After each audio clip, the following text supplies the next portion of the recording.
an entire console leak for the Xbox Series X, which showed us something that they skipped on the internals, and a new headset for the PS5. All that and more on Wumpa Time. Hello everyone, it's me, Shemp, and I'm joined by the one and only one-of-a-kind man. It is Canadian Guy. I'm happy to be back once again. You will no, don't leave. Don't ever leave. So we're going to start with our quick news, and this is not really a weird one, but it kind of came out of nowhere.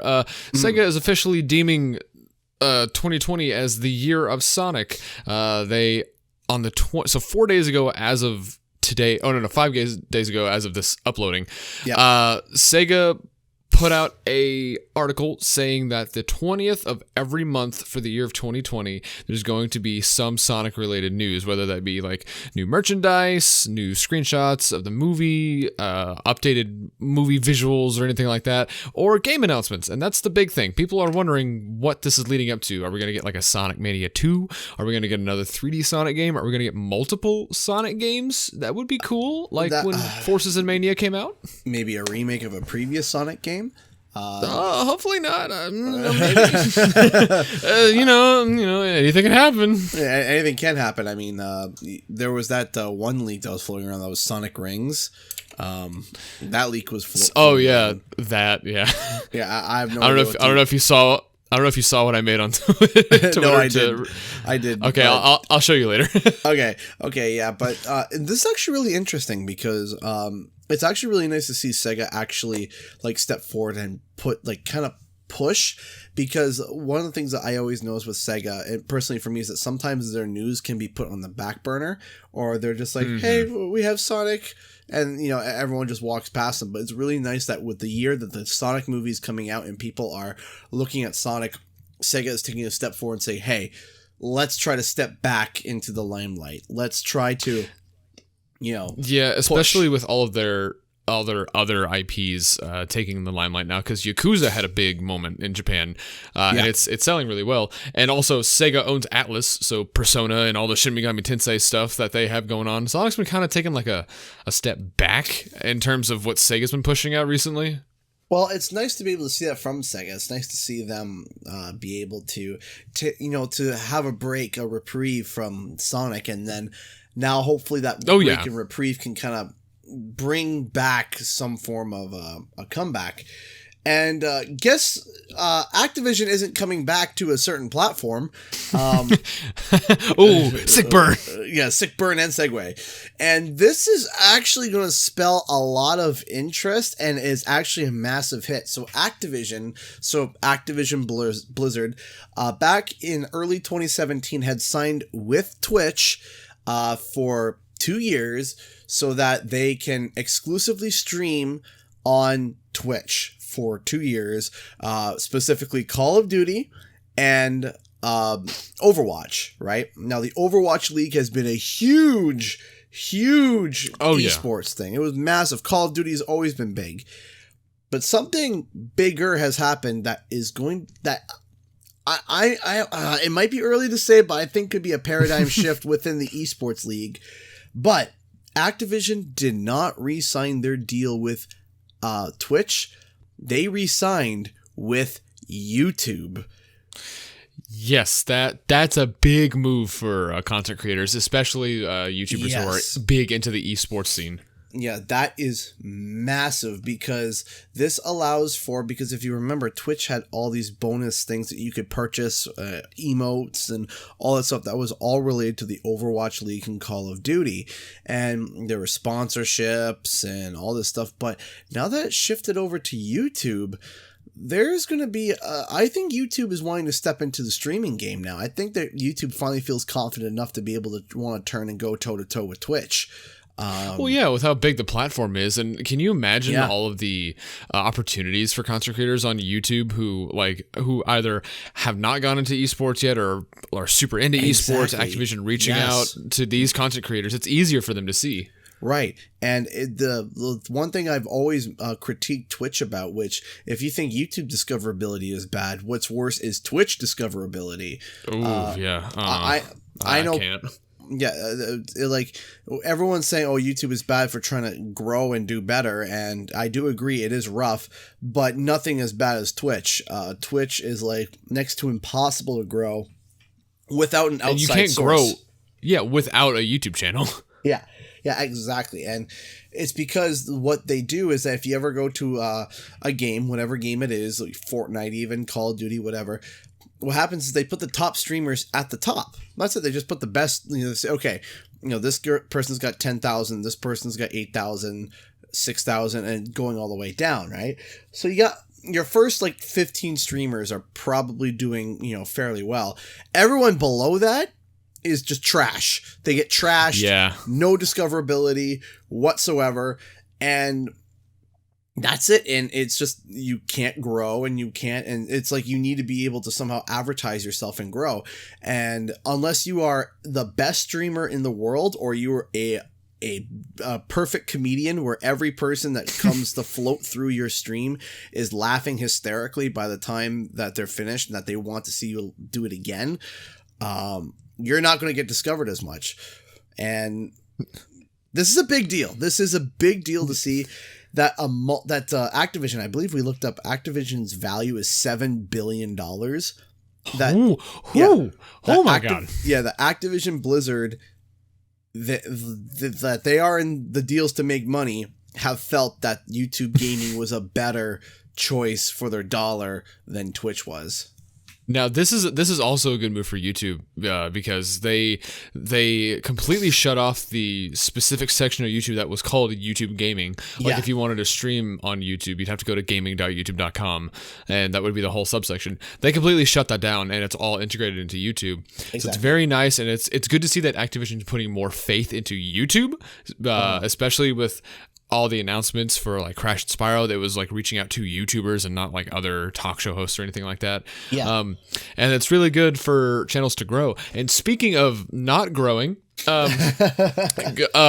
guys remember this like little plague that happened a couple days ago called Google Stadia? I don't it's very forgettable. I do gotta say, we didn't talk about Stadia for like 2 or 3 weeks. It took its hiatus, and now it's back. It's back. It's back. And it's not because Stadia did anything. It's the fact that they didn't do anything, and they're probably not going to be doing anything. So Microsoft's xCloud, which is the Xbox streaming service, which has been in beta for mobile, and apparently it's really good. Like, it's very, very good in order for you to be like, oh, I'm not by my console. Just pop up my phone and play Halo or whatever. Recently, Microsoft, like, Stadia wasn't doing anything, and Microsoft was like, let's just shove some salt in the wound. So what they did was they released a picture of all of the games that they're putting on the xCloud, I think now or like in the next week or so. Mm-hmm. And a lot of it was like a couple Gears games, the Halo Mass Effect, the Halo Master Chief Collection, not the Mass Effect, the Master Chief Collection, a couple other third-party games, and then they plop on Destiny 2 just because. Like, Google Stadia, when it was coming out, they heavily pushed that Destiny 2 was going to be on there, and it was going to have all the DLC. You just pay one fee to Google Stadia. Oh, no, you don't. Yeah, you just buy it on Google Stadia, and then you have it. Well, Microsoft's like, hey, you just get it. Like, if you subscribe to xCloud, you just get it. All right, you can stream Destiny 2 by buying it with all the DLC, or you just come over here and stream it. And Google Stadia's like, oh no. Should we like put more games on it, or? But I mean, Xbox seems to be approaching it the way that everyone expected. Everyone, that even Stadia was going to approach it, where you pay one monthly fee and you get to stream whatever games you want. Right? That was like PlayStation Now. Yeah, like PlayStation Now. That's what everyone thought it was going to be. It's like, oh, it's fairly simple. And it's like PlayStation Now with the PlayStation 3 titles, because you can't download them to your console, which makes me frustrated. But because I would love to, but they're still learning and figuring that stuff out. But it would be really nice to be able to, but with xCloud, it just is working the way the model that everyone thought it was. And Stadia, no, they're going the way that they're going the most complicated, most anti-consumer way you could go. One thing about Stadia before we actually move on was that apparently, and I think it was Destiny 2, it might have been a different game, I can't remember, but allegedly they were trying to get an 8-man party, and matchmaking would not pair them with 8 people. So they actually had 8 people actually got together, or it might have been 16. I can't remember the size of the lobbies in Destiny.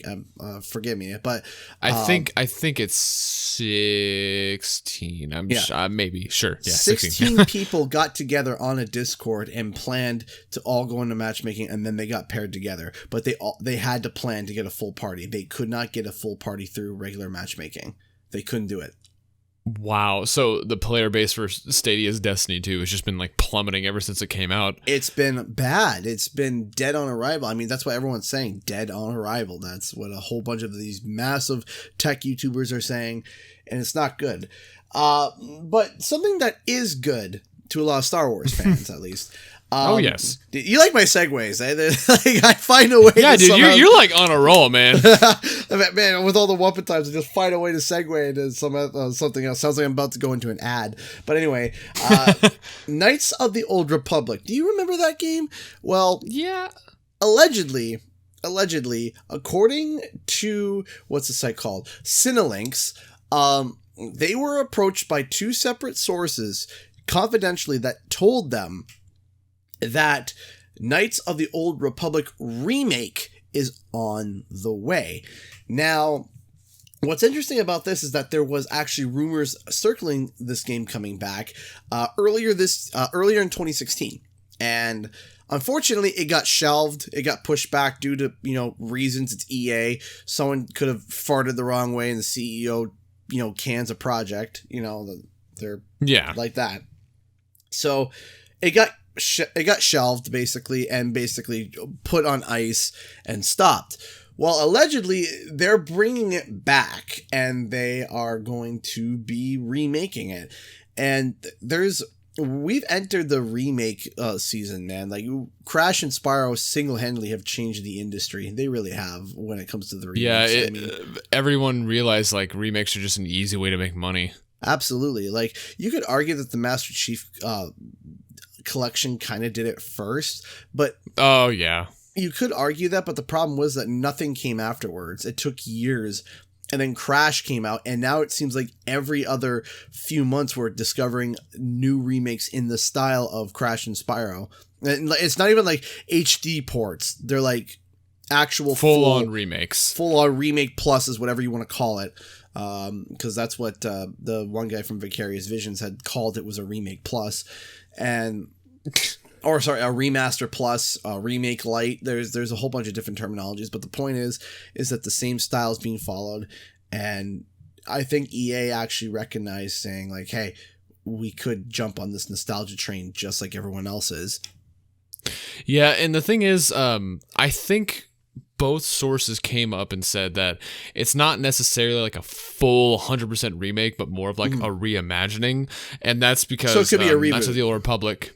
Yeah, but that's a good way to put it, because Knights of the Old Republic is deemed, I think, I'm not too sure on it, but I think it's deemed not canon. I think it's part of the Star Wars Legends series, which is all the stuff that Disney said it's not canon anymore. So it's going to be more of a reimagining / reboot to integrate it into the Star Wars, like the current Star Wars canon, which would be very nice. Or it could just stay the same, and we could just play a fun Star Wars game that doesn't have to be connected to everything. It could just be a Legends game like The Force Unleashed is now.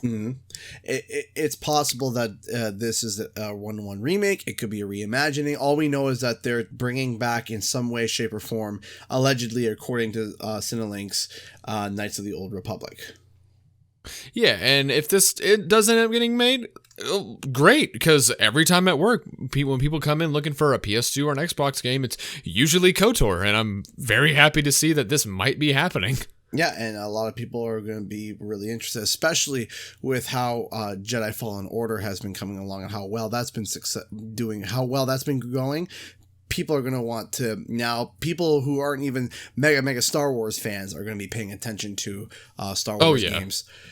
So we're going to segue now into our main meat of the show, and yes, we got some really good stuff, but I need to go on a small, tiny little rant.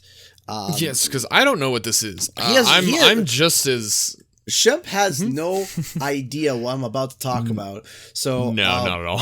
get ready for this, because this is the type of stuff that it happens, and we see it and we kind of just ignore it. But this happens to something close to me twice today, and I'm frustrated about it. So I am happy to say that, it hasn't gone any farther, thank goodness.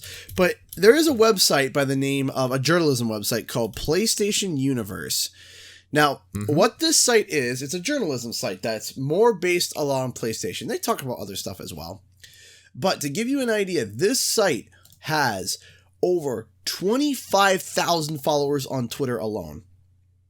So wow. this isn't that's pretty good. Yeah, this isn't some schmo site. This isn't some and also their scores are calculated in for Metacritic, and so this is not a small site.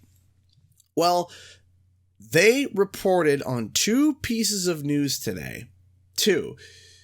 And at first, Shemp, you might be a little bit excited when I say it, but also a little bit confused. Today, they reported that Spyro will be coming back in 2021. Oh, yeah, I remember reading that and being like, I would bet. Right. I don't doubt it. Oh, but there's also details that they gave. They even gave details of the game. And you know what? Really? Yeah, details. Now, I'm going to talk a little bit about the details, just a few details that they said. They said, here's just a summary, is that it's being developed by Toys for Bob. Duh. Okay, yeah. will be allegedly announced along the PS5 reveal. Just hold your thoughts. Okay. Spyro will apparently be older. New breath abilities. A bit more difficult than the originals. Trying to staying to the true original format of homeworlds and different realms to explore. The objective of the game will be to acquire 300 ancient gems throughout the homeworlds. And the game will run at 4K 60 frames per second. That is what we know, allegedly. And there's a few other details, but they're not really, so. But guess what? They came up and made this full news article and said, it's coming. All right. What's the source? They sourced Reddit. Yeah, I just found the article. Reddit. Yeah. It's just Reddit. Oh, but it gets better. So okay, let's go to the Reddit post. So I'm looking at the Reddit post, and the user goes by the name of Mr. Leaks. Mr. Leaks. Mr. Leaks. Okay, so let's look at the user. How many stuff has Mr. Leaks leaked, huh? How many games has he leaked? What's his credibility? Nothing. When you go to his Reddit page, Mr. Leaks, their post, when you click their posts tab, the only post that they have ever made on this account ever is the new Spyro and nothing else. So they made a whole article about it. They made a whole article on somebody plopping their bottoms down and then talk. Now here's the thing, Mr. Leaks. I'm not even mad at Mr. Leaks. I'm not even mad at him. Go ahead, fake leaks, whatever. You're just going to be screaming into the void like literally thousands of other people. But the fact that PlayStation Universe saw this and said, yeah, this could work. And they were like, yeah, you know what? This is worth it. Let's make a whole article. And this is where it makes me mad. Because not 2 hours later, a German site reported on the same thing because of PlayStation Universe. Why? Like, hold on. Okay, I'm looking at the article, and it just says Spyro the Dragon PS5 leaked. And right. Okay, new companions will be introduced. Old friends such as Hunter, Elora, and Bianca will not make a return. Sparks, Moneybags, and the Professor are the only returning characters. Another dragon by the name of Mixie will be playable alongside Sparks, and they didn't capitalize Sparks. Where is this being taken from? Like, this quote that I just read isn't from the quote-unquote source. Now, this is what I mean. And then, like I said, this is called, the one that reported in Germany is called PSX Sense. And because of the fact that PlayStation Universe, the big, a bigger company reported on it, they felt that they should report on it. And what happens is that when you get multiple sites doing this, it starts a chain reaction of false and fake rumors. And it drives me insane. But it gets better. It gets even better. Because you thought we were done. You thought we were done. We're not done. More? There is more. The same person that wrote about Spyro the Dragon getting a comeback, not 1 hour before,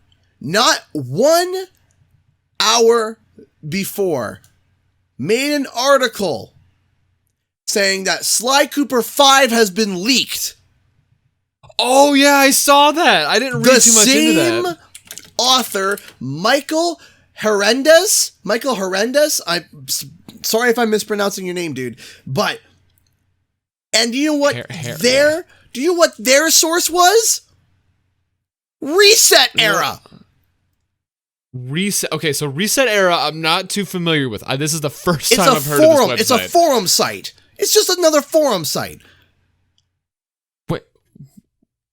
And that leads to instagaming.com, which Instant Gaming and Press Start, two of them, okay? What is this box art? It is awful. The box art is terrible. This is awful. Okay, what's terrible. Press Start? It's the same thing.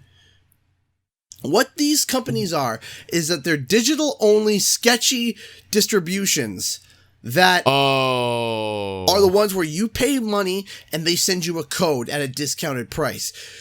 For the record, everybody, please don't do this. Don't deal with these people. Don't do that. It's clearly a scam. Like, you might get a code, but your information is probably getting sold somewhere. Please don't do it, because how they also get their games is through retail. When retail's like, okay, we're done with these games, we need to get rid of them, they'll liquidate the codes to these people and then they sell them online.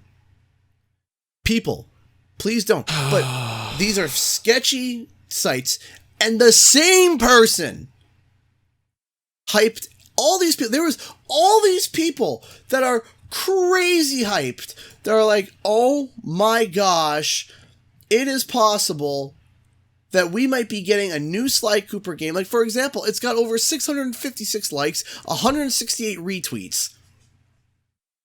Yeah, I see what you mean. Like, this kind of stuff also really frustrates me.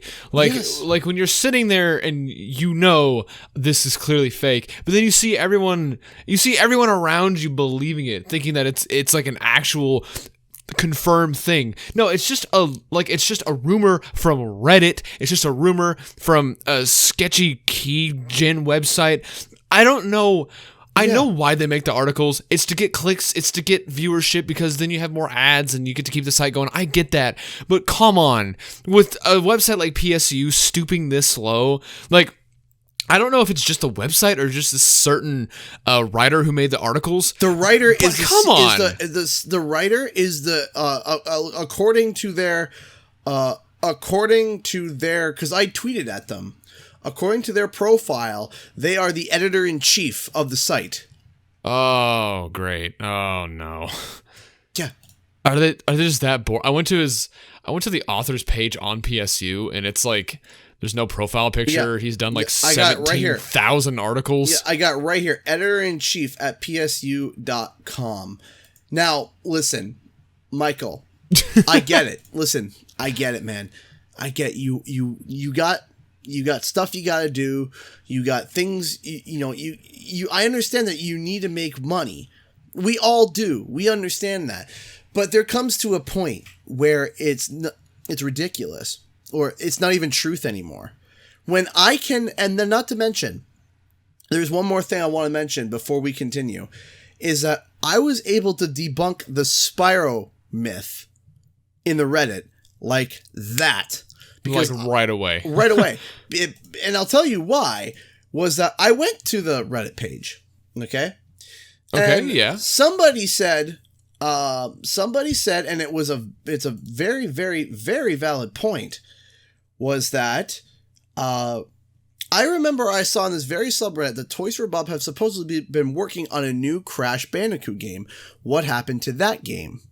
And they are correct in a sense, because we saw that image a few months back, actually quite a bit back. Back when the Spyro, this was back in June, July, like August. Back in August, we had saw images leaked from Toys for Bob of concept art for Crash Bandicoot, right? We saw that. And then they took it down, right? And then they took it down, but of course, the internet, we got it. And they followed up and said, the Toys for Bob team is not affiliated with anything involving Crash. That's what Mr. Leak said. And I follow up and says, but we literally have photo evidence of them working on concept art for Crash Bandicoot. Nope. Nope. No, never happened. No, you're no, it's Photoshop. They took it down because they realized an intern Photoshopped it. That didn't happen. Wow.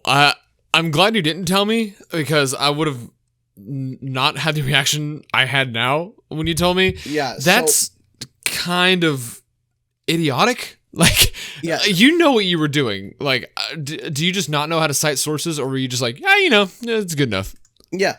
It's like you need to cite your sources, because like I said, what could happen is that you can literally get people getting overexcited and overhyped over nothing. Yeah, and if you keep doing that, you're just going to numb everyone.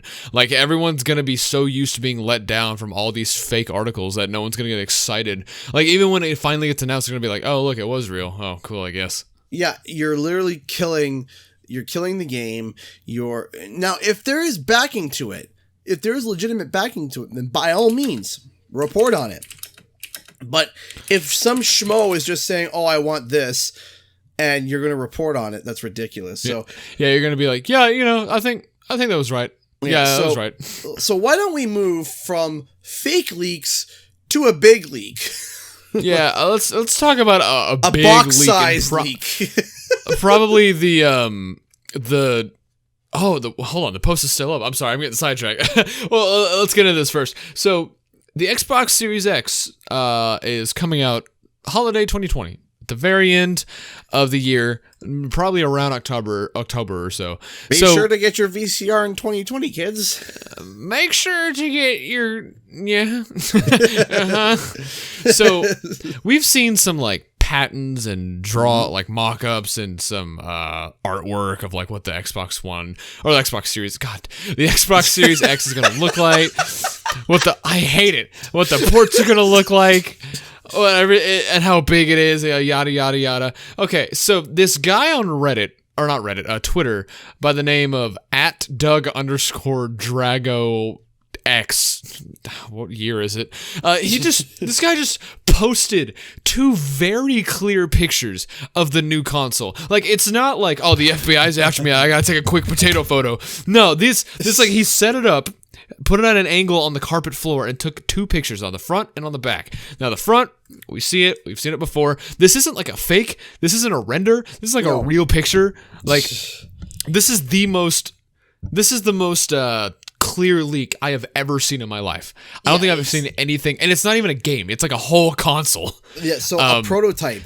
You have to understand, this is a prototype. This is a prototype, but the prototype looks exactly like the patents and exactly like the launch trailer or the announcement trailer. So I wouldn't be crazy to say that this is what it's going to look like. So I assume at this point that the post would have been taken down, because usually ninjas are pretty quick. Like when the PS5 dev kits were posted, the entire account was just deleted. This guy's still up. Now, the thing that I'm confused about, is on the back. They show the back of it, and it says Xbox product name placeholder prototype dash not for sale, and then it has the serial number. Those are easy to track from Xbox. They're gonna know exactly whose this is. Should rename his what was his? Sorry, what was his Twitter username again? At Doug_Drago_X. Should be Doug fired. Doug incinerated X. Just completely annihilated. Like, are you serious? Like, there's gotta be something in your brain that tells you, don't do this.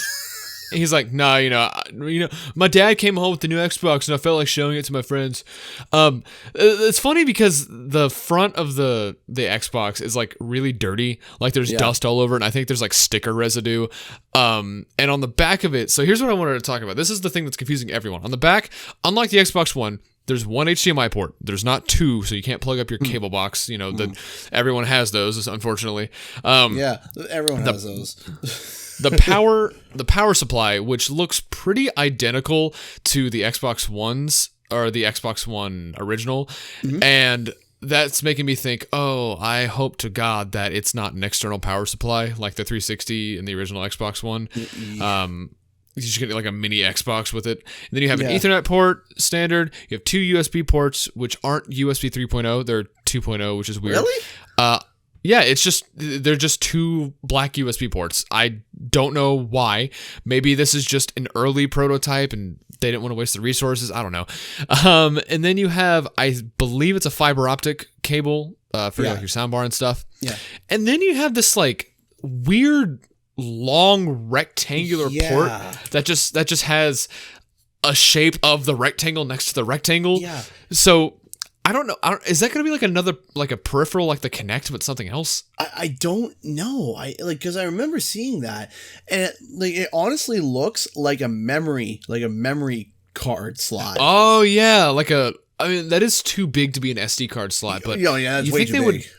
You think this would be like a new addition for external hard drive? Like they could release. That's too thin. That's real thin. Well, like the 360, how the hard drives on the top had that little connection on the bottom that you would snap it onto the top. Right, but maybe that could be something that you snap onto the back. Why would you put it there? I guess because the front's already big enough. I don't know. I don't know. It just literally looks like a gap that you could literally fit, like, because I know you guys can't see, but you could literally put like your pinky finger in there. You could probably fit your like the tip of your pinky in there, and like for it to fit in, and it'd be tight, but you could fit it. And I'm like, so why would you put that in such an inconvenient spot? Like I remember the. That's true, yeah. Like, why would you put it there? Like, I remember the Xbox S's, they had it on the bottom, and then the original Xbox, they had it on the top. Why would they put it in the back with where all the cables are? If it's some form of a memory thing. I'm looking at this and I'm not making heads or tails of it. Is it possible? Oh yeah, if it was in the back, it would cover the fans too. Right. So my question is it possible that it's just a thing for the dev kit? Well, that's what I was wondering, but this can't be a dev unit because one, it doesn't say dev unit, and usually dev units don't look like the original console, like the PS. Like we talked about, the PS3 dev kit was just a 2-ton pound of metal attached to a railing system. It looked like 4 VCRs just welded together. Yeah, just to make a PS3 game. And it's funny because on the front, there's one single USB port, just a single USB. Okay, I like to make a statement. Hold on, I need to say something. Oh yes, more USB ports, more HDMI ports. Like, what is it with TVs nowadays? You buy one and it's 2 HDMI ports. It's that's a good. Yeah, I mean, I don't just have a splitter laying around. Yeah, it's just, here's 2. That's it. Enjoy. And now we're like it was like with the PS3 or the PS4, 1 USB port in the front and 2 in the back. But no, there's more. You got chargers, you got peripherals, you got all this stuff. And don't even get me started if you have a VR headset, how much USB space that takes. This thing is the size of an ATX tower, and you give us 3 USB ports. I'm wondering if like the reason it's so big is the fact that like maybe their solution to backwards compatibility is that they just shove all of their consoles into it. Like there's just a board for an Xbox One, a board for a 360, and a board for an original one. Just a Frankenstein pile of goop that they're like, oh, this looks terrible. Just put it in a box. So two more things. One, on the back of it, what's that little handle at the top? Like I got a feeling that it's probably like they have a tool for that. They could just, put it in and it just pops the back off and they can fix the components. I hope. Well, because I see like 3 green poking out. That looks like a motherboard. Yeah, it does look like a motherboard. And second thing, I'm looking at the replies, and this guy went ahead and took the serial number that was on the back, and he was curious, so he tried to register the serial number on his Microsoft account, and it worked, but it said, I'm looking at the screenshot now on the Microsoft website under his account. Whenever you register a product, it'll say like Windows Phone, Xbox One S, Xbox 360. It says all that stuff. This one says non-specific. So it works. The serial number is real, but there's not a name attached to it publicly. And the website isn't in the database, so it just says non-specific. So this is looking pretty legitimate. Yeah, the more we look at it, the more it's real. So we're going to stay on the topic of the Xbox One X because there is another aspect that we need to talk about. And I watched a video about this morning, and it's a pretty hefty issue. So do you want to talk about it, or do you want me to talk about it? You could talk about it. All right, so it has been reported that thus far the Xbox Series X seems to be having a overall more powerful GPU than the PlayStation 5, which is something that was kind of expected. However, and I think it was only by like 2 teraflops or something like that. Like it was something like this is going to be run at 12.2 and PlayStation's is estimated around 9.7. However, they are using I don't know how many times we have to talk about this. They are using a budget SSD drive for the Xbox Series X. And some analysts are saying that it might only run half the speed of the PlayStation 5. Now, that's huge, but that's really big. But there's a big issue with this, and this is something that's huge. It won't be an issue with first or second party games. It won't be an issue there. Where it will be an issue is third party games. You see, Yes. Let me I had something I was going to say, but I'm going to wait till you finish. Yeah, let me quickly say. So here's the problem: is that people think that a faster hard drive equals faster load times, and that's it, right? That's it? Nothing else? No. There is a whole bunch of pressure actually put on hard drives, and one of those things is actually AI and programming AI and how it works and stuff, because it needs to be processed and the information needs to be transferred at a faster rate. At a faster transfer rate, you can make more intelligent AI, so your characters can be better, but not just AI as in, persons within the game, but also just general programming, destructibles. When you blow something up, where do the physics go? Where does it go? I'm fairly certain that's through the hard drive too, right? Where it's GPU that's rendering it, but the physics itself is through the hard drive to send information. Everything is compiled into the hard drive, but the CPU and the GPU are just reading that compiled code and running it, while the hard drive is feeding the code to the power, right? Like not the power, to the engine, basically, like gasoline. Like you need gas in your gas tank in order for the car to run. Right, but if it's absorbing too much, you start getting that stutter and the lag because the information is not coming fast enough. Yeah, it's like if it gets to a point to where it's too much and it can't read it as fast, sometimes, like for example, Star Wars Jedi Fallen Order on the original Xbox One is awful. It's all because of the hard drive. If you're going too fast, the game, the weak little Xbox One hard drive can't keep up with how fast you're going, and it's going to stop you in mid-game, catch up, load everything from the hard drive, and then let you keep playing. Essentially lag, graphical yes, but system one lag. player. yeah, in single player. Now, this is a big problem because as I was talking with, or as I was watching with a few people, there was reports saying that obviously for Xbox first-party developers, it'll be fine because they're developing exclusively for the Xbox Series X. But for third-party developers that want to go to Switch, PlayStation, and Xbox, if the PlayStation's SSD drive is running at such a different rate and at such a higher speed, the amount of fixing that they have to do for the Xbox is going to be tremendous. Oh, it sounds like it's the PS3 all over again, but instead of a whole nother language, it's simply just a hard drive difference. Right, but it's a big hard drive difference, right? Because the Xbox won't be able to render out the... so basically, it has more power, but it's not like you're using your example. It can't feed the gas fast enough. Mm-hmm. Right, so you're going to have a lot of issues with third-party developers if it's as bad as what everyone's saying it is. Right now, it's possible to take this with a little grain of salt because some people are saying it's not as bad. Some people are saying it's worse. So for now, because this is what's in the prototype in the dev kit, but the thing is that that's not good. That is not good. No. The thing is, people don't fully comprehend how important, like, everything going into making a game is very important. And the hard drive is equally as important as everything else. Yes. Now, what I was going to say is that we were recently, like a couple of days ago, in the week of delays. Like, everything was getting delayed. Right. And one of the big thing was Cyberpunk 2077. Mm-hmm. And CD Projekt Red, said on Twitter, we just want to polish it a little more because it's not to our standards. And we were like, okay, that's fine. But in reality, the real reason someone from the team went on a podcast, I forgot what it was called, but they essentially said the reason that it was delayed was because of the original Xbox One.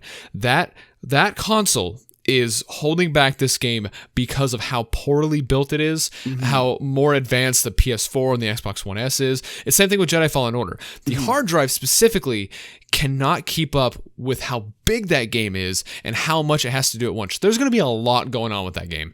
The amount of stuff happening around you, all the AI walking around, all the cars flying around, and the neon signs, and not to mention explosion. It's like Watch Dogs and GTA, but a lot prettier and on a bigger scale, like a PS5 game that's on the PS4. Yeah, it's going to be huge, and it's that Xbox One that's holding it back. Now, if the Xbox Series X has that same issue where the hard drive is the weakest point, a lot of games are going to be delayed, or they're going to have a longer production time, or maybe they're just going to bite the bullet and then delay the Xbox port and just do that first, or they'll develop on Xbox, and then when they port it to PS5, it just loads like that because of what they had to work with. Right, but it's tough, man. It's tough because then also that means though that the PlayStation exclusives are going to have the best programming overall because they'll be using everything to the power of the PlayStation. And it's going to be interesting because, like I said, Xbox is approaching this as, graphics and such, but PlayStation's approaching it differently. And like we saw that example with Spider-Man. That Spider-Man example still blows my mind every single time I think about it. It's insane. That was perfect. Yeah, it was.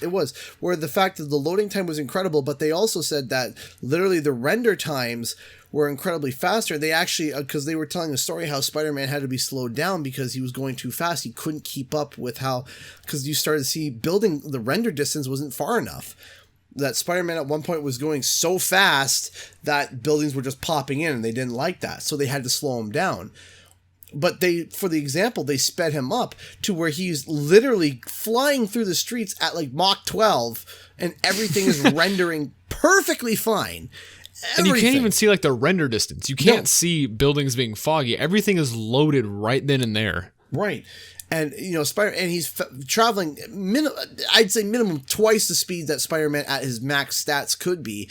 And he's just flying through the streets as if not a care in the world. And the system is rendering it that quickly just because of the SSDs. This isn't even due to the graphics card. This is due to the SSD drive. Yeah, it's like you could have the weakest SSD, but that hard drive is what's going to tell you what's going to be able to be pushed. If you have the weakest GPU but you want to push like everything on that hard drive, you want to load everything at once, you totally can. You just can't make it look pretty.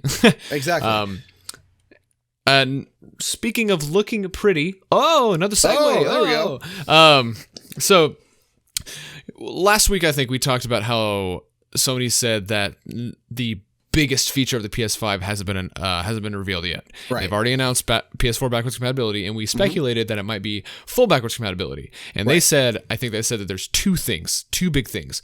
One of them we know for sure now is the PS5's new VR headset. So we said this last time. The PS5 is going to be backwards compatible with the PS4 VR headset. So if you go into next generation, you can bring your old PS4 headset. Now, Sony is, as of right now, they are industry leaders in the VR market right now. They are the best-selling VR hardware. They have the best-selling software for VR games on their PlayStation Store. Like the Oculus and the HTC Vive, they're really, really good, but the PS4 is what's selling, and that's what people want their games on, it's except budget. for Valve for whatever reason. It's budget. It works, and it's on the biggest generation. I think it's generation 8 or generation 7. Yes. I can't remember. It's console. It's the easiest way to get into VR without using the garbage little phone VR headsets. Right. And we know for a fact that the PS4 was not made with VR in mind, because if you have a PSVR, you have like a little tiny PS4 with all these wires going in just to make it work on the PS4. Yeah. But the PS5, the VR is already in their mind. They're going to have that already built into the system. So I imagine when the new headset comes out, you just got to plug it in. Or if it's wireless, you just connect it. And I think one of the big things for the VR headset too is maybe it'll be wireless, or if it's wired, that's totally fine. And maybe they might be taking a page out of Oculus's book with the Oculus Rift S, where it's completely wireless and there's two little cameras on the front of the headset. So when you step out of the play area, the cameras kick on so you see where you are so you don't knock into stuff. Ooh, I like that. That's a huge feature. That is a huge feature. That's something that's incredible. And wireless is definitely like, because right now I have a PSVR and I enjoy it. I really do. It's not Same here. Yeah, it's not the highest quality VR, but it's really good. And it's really good. Yeah, it's really good. But I think that PlayStation needs to stay in that budget area. I don't think PlayStation should go towards the direction of the Vive and the HTC. No. Because I remember the HTC and Vives, they're expensive. They're very expensive. They're very expensive. And I think PlayStation is doing it smart by making a mid-tier, essentially an entry-level VR that's good, right? It's good. Yeah. It does a solid job. You'll have fun with it. You will get a true VR experience. Is it the best experience? Absolutely not. But is it a good experience? Yes. Is it positive? Yes. And I think that they have to stay in that mid-tier. But with that said, wireless, or at least just less wires in general, please, for the love of everyone, please, less cables. I would love for it to just be one cable that just plugs into the PlayStation and that's it. Not have this external box plug into this and then have this plug into that, and then it just, please, if possible, please, just one cable if you have to. Two at the most. If you go any more than 2, then I've lost interest already in the next PlayStation VR, and I'll just use my VR. I will say we are overdue for new VR controllers. Because don't get me wrong, the PlayStation Move, the controllers, they're very nice. I use them all the time back in the PS3 days. I thought it was way better than the Wii in terms of motion capabilities. Yep. It's very, very good. And whenever the PS4 VR was announced that it was using both of them as your hands, I was like, okay, the triggers are very nice. They're really cool. I like there's a ball on the top so you don't hurt people when you hit them. Yep. When you hit them, not if. But when games are moving forward, like we've seen with Half-Life Alyx, you can do some crazy things with your hands in the game. Like you have to have like the really good controllers. We need something like that. We need just either a budget level entry or maybe an optional, because some games you can play with the PS4 controller, some games you can play with the Move controllers. Astrobot, yes. So we need new controllers. We need something innovative to push us to buy it, because if it's just a headset, it's going to be like, okay, well, same, like 10-year-old controllers at this point? Maybe 6 to 10? Yeah, I think it's due for an upgrade. What are your thoughts on some form of like a, I would like almost a slim version, like an extreme slim. Like what if, like imagine, just imagine somehow if they can get it, if they can figure it out, it just being wristbands. Just wristbands. No controllers? No controller. But a variation, like an alternative for some games. Because like for some games, like it's a fighting game, right? And you want to punch, right? If you just have the wristbands on, it can track where your wrists and your hands are, and it can assume where everything is. And if you twist, it can sense the muscles where it is and where your hand's turning and stuff. Just like imagine having 2 smartwatches on. That sounds like that sounds like a Nintendo idea. That sounds like something Nintendo would totally do. You think Nintendo would do that? You think that would be a Nintendo thing? Oh yeah, man. Because have you seen the inside of the you know what Ring Fit Adventure is, right? I just ordered it. I'm picking it up tomorrow. Okay, cool. I'm glad I'm not the only one here who really wants to play it. Yeah. So the Ring Con is I saw a teardown of it because I was very, very interested in how that thing worked. By Spawn Wave, right?